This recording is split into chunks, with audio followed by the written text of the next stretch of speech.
Claudette is 7 years old and feels alone, very alone. Yes, her parents love her. Yes, they want the world for her, but the world doesn't want her, or at least that's what Claudette believes. She just wants to fit in at school, fit in with her cousins, fit in with her teammates on the soccer pitch. But fitting in isn't as simple as being like others. She's different, and she knows it. She feels slow, unresponsive, not quick enough to understand her teacher or keep up with her class. The librarian calls her addle-minded. When she talks, she stutters. Sometimes she loses her breath and has trouble recognizing when she's talking too loudly. But most of all, her teacher embarrasses her.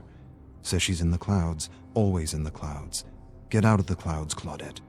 But she can't help it. She's exploring massive gardens and colorful bugs on strange new worlds. Claudette feels things more than others, much more. Like the shame of not being invited to any birthday parties. Not one party.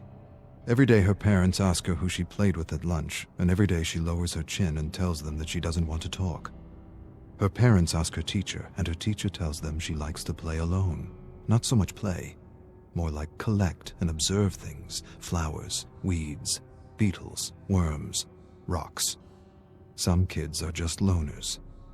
Every day her parents ask her about her friends, and every day the shame returns.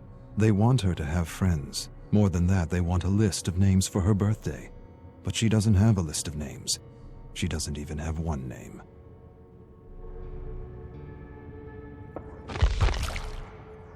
Claudette observes a beetle while her classmates chase one another around the playground. She wants to play, but no one wants to be around her. She doesn't want to think about it. Thinking about it hurts. Thinking about it reminds her she will disappoint her mother again. Her mother just wants her to have a friend, but making a friend isn't easy, not for Claudette. And she wishes more than anything that it was as easy for her as it was for others. She wishes she had a friend to make her parents worry less. Maybe they would even be proud. Maybe she should give up her passion for bugs and flowers. Maybe that would help. Maybe then she would be like other kids. But the need to explore and collect is strong. It is not beyond her. It is her.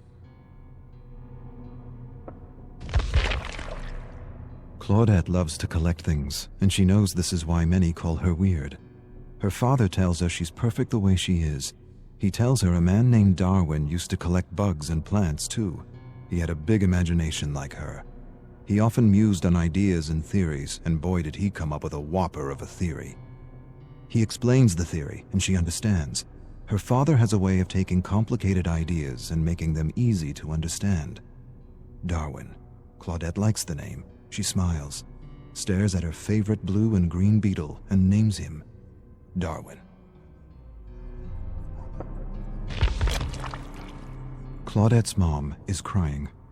She's upset because Claudette is having trouble in school. Her grades are lower than they've ever been. She doesn't understand what she's doing wrong as a parent. Her dad says she's doing nothing wrong. He says Claudette's wired differently, and that's okay. Her mom doesn't want her to collect plants and bugs anymore. Her dad says that's the best part of her, and he doesn't need a child who fits some bell curve. More than this, he defends her.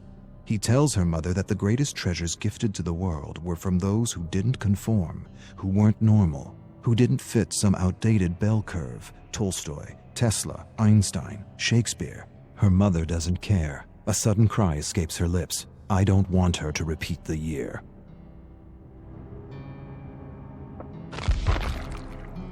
Claudette hides under the covers pretending to be asleep, pretending she can't hear the yelling. Her mother wants her to get special help, but her father doesn't want to alienate her.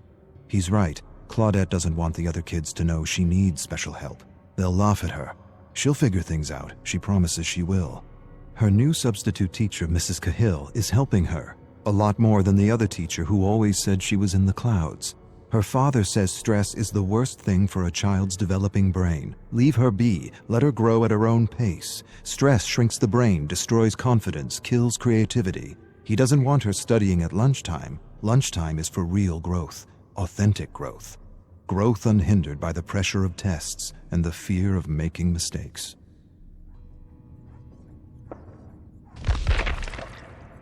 Claudette's mother is happy because her grades are improving.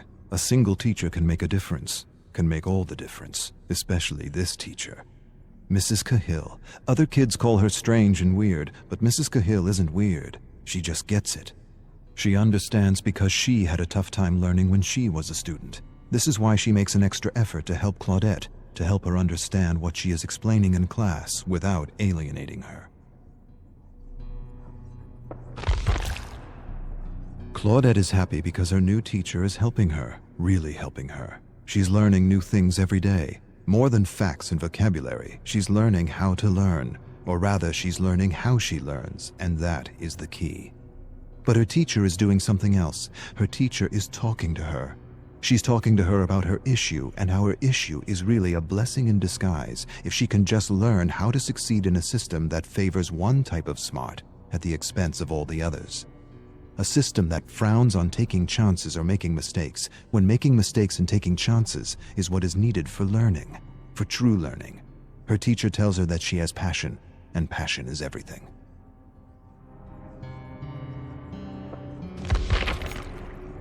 Claudette knows she's not like other kids, and she doesn't have to be. Things like bell curves and ideal student don't apply to her, and that's okay. The ideal mold is a prison for those wired differently, and her teacher has set her free. Her grades are getting better and a test is coming. She writes, visualizes, and imagines everything she needs to remember, and somehow this works. The right teacher at the right time can make all the difference. Her parents are proud, very proud, but still her mother wishes she had friends. Still her mother wishes she liked what other girls liked. Her parents argue in another room about what to get for her birthday. Her mother wants to buy a new doll. Her father thinks she'd like something more related to bugs, plants, and bacteria. The suggestion upsets her mother. Her father defends her. See her for who she is and not who you want her to be. Her mother goes silent. She suddenly releases a cry and says she doesn't want her to be bullied like she was bullied throughout school. Claudette's eyes go wide. For the first time in her life, she realizes her mother's wired differently too.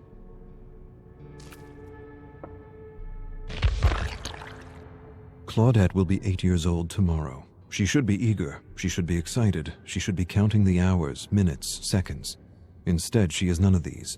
She dreads the moment she will have to open her gift. Every year it's the same. Dolls, crafts, jewelry. Nothing that means anything to her.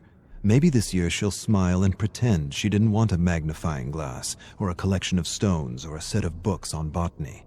Maybe, to make things easier, she'll pretend.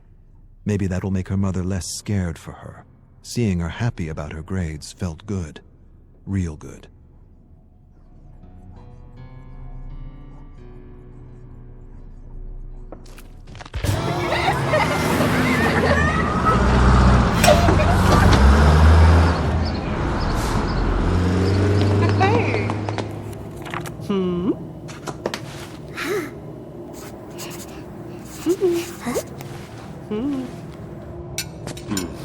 Hmm.